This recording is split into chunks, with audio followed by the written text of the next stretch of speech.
Bonjour YouTube, je suis Sébastien et après avoir démonté le pare-choc dans une vidéo précédente, nous allons maintenant monter la barre d'attelage ainsi que le faisceau par la suite. La première étape va être de soutenir l'échappement, puisqu'ensuite on va enlever la barre de renfort arrière qui protège le pare-choc, et celle-ci tient également l'échappement. Alors, il y a aussi un support pour l'échappement sur la nouvelle, pas de problème, mais il faut d'abord défaire tout ça.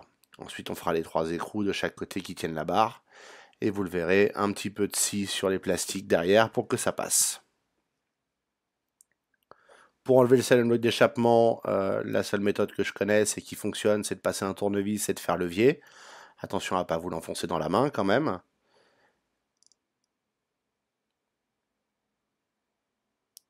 Et quand il a un certain âge, il vient relativement facilement. La chandelle est là en dessous pour pas que ça pende et que ça tire sur les autres silent blocks excessivement ou sur les jointures des différentes parties de l'échappement. Maintenant qu'il est démonté, vous pouvez voir que ça va reposer sur la chandelle. Ça tient aussi relativement bien tout seul, mais je préfère avoir une sécurité. Comme vous pouvez le voir, pendant que je cherche la bonne douille, le labrador vient inspecter les travaux. Dès qu'il aura quitté le champ de la vidéo et raté l'attrapage d'une mouche, on va pouvoir reprendre. Il vous faudra une douille longue et profonde, mais il y en a dans les kits de coffret à douille, c'est pas un souci. Et une petite rallonge sur je vous le recommande, un ticket d'une certaine taille, afin de pouvoir débloquer ces écrous qui sont serrés depuis 10 ans dans mon cas. Contentez-vous de les débloquer au départ, les 6, et ensuite vous pourrez les desserrer entièrement et les enlever.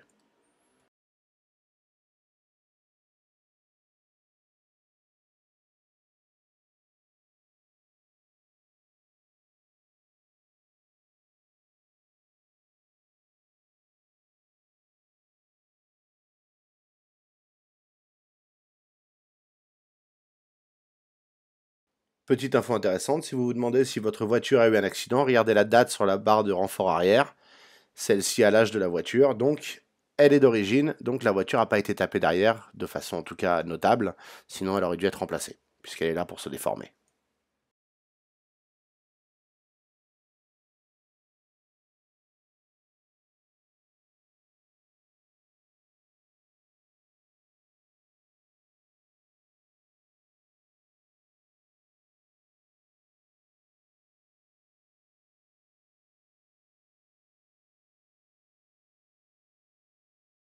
Avec les 6 boulons enlevés, il est maintenant facile d'enlever la barre, on la tire vers l'arrière, sans arracher de fil, et on la pose, et après on va pouvoir passer au montage de la barre de remorquage.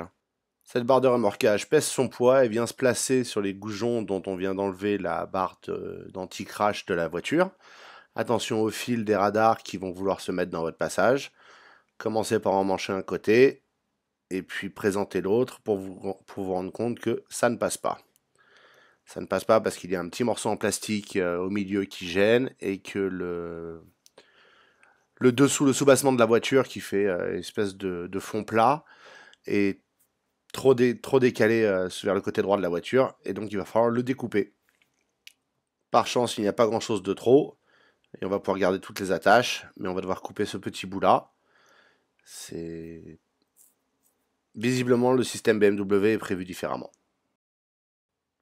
Pour ne pas tout massacrer, je vais le faire à la main plutôt qu'avec une disqueuse, qu'elle soit pneumatique ou électrique, ou avec une scie Egoin, parce que c'est un bon moyen de tout casser. Je préfère y aller tranquillement avec une scie.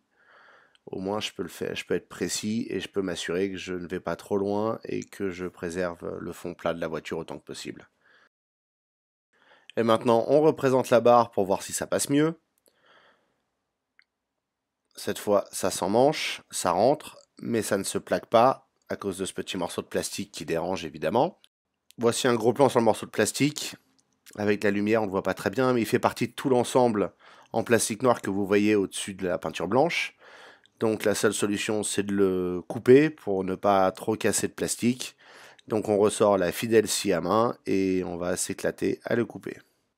Et ensuite, on recommence à présenter la barre. Et cette fois, aux joies, elle passe, elle rentre et elle se plaque correctement. Et le bout de plastique du fond plat n'est pas appuyé contre.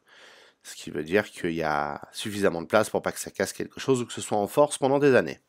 Voici un gros plan de comment tout ça se présente. Vous pouvez voir que ça passe ric-rac sous le plastique de renfort, que ça passe tout juste sous le fond plat, enfin à côté du fond plat.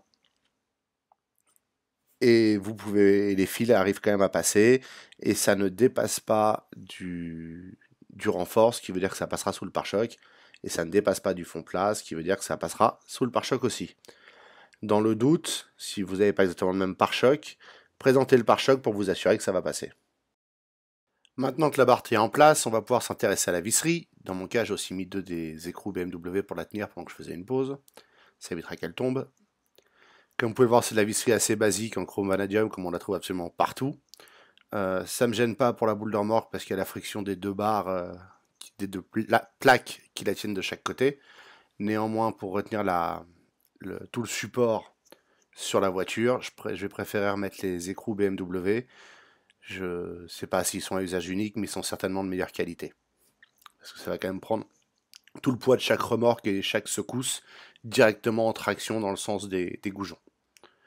Donc vous avez une notice qui explique ce qu'elle veut avec un schéma qui vous montre comment mettre les vis et quelles vis. De toute façon, il n'y a pas vraiment de façon de se tromper, c'est surtout une question de combien de rondelles et où. Vous devriez arriver à le suivre même sans regarder la vidéo pour ça.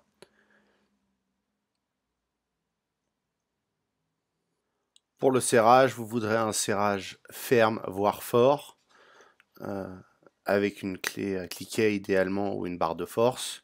N'allez pas tout casser non plus, c'est pas la peine de monter dessus. Et idéalement, il vaut mieux serrer une fois que tous les écrous et rondelles sont en place et le faire relativement progressivement. D'abord serrer légèrement, monter de l'autre côté, faire pareil, et ensuite à la fin, vous pourrez tout serrer fermement et vous assurer que ce soit en position définitive.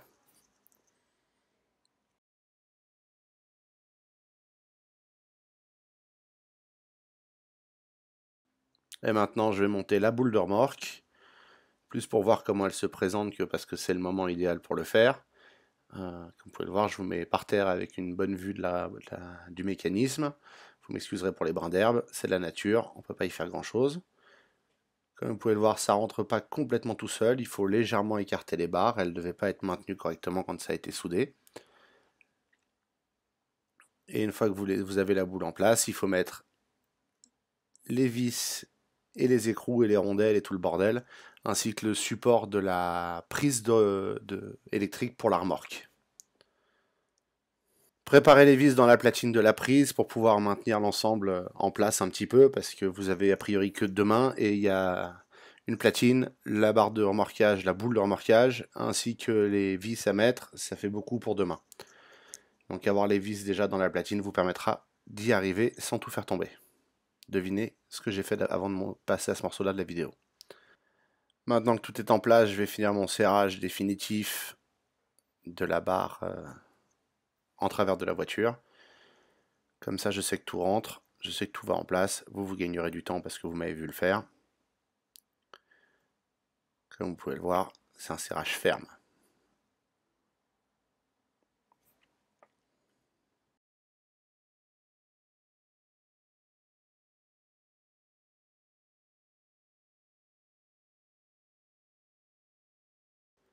Et ensuite, finir le montage de la boule. Ça, c'est pas très compliqué, il suffit de mettre les écrous et les rondelles. Je revérifierai le serrage ponctuellement quand même pour m'assurer que ça bouge pas. Et si jamais je m'aperçois que ça prend un peu de jeu, je me réserve le droit de mettre de la visserie de bien meilleure qualité. C'est pas très compliqué, il y en a pour à peine quelques euros chez n'importe quel spécialiste. Mais ça ressemble à de la visserie bas de gamme. On va faire une pause maintenant dans cette vidéo parce que sinon ça la rendrait trop longue. La prochaine étape, c'est le montage du faisceau électrique que l'on fera dans la prochaine vidéo que je m'apprête à monter. Merci d'avoir suivi celle-ci, j'espère qu'elle vous aura été utile. N'oubliez pas de vous abonner pour voir les autres vidéos et vous pouvez la liker pour encourager d'autres utilisateurs à la regarder.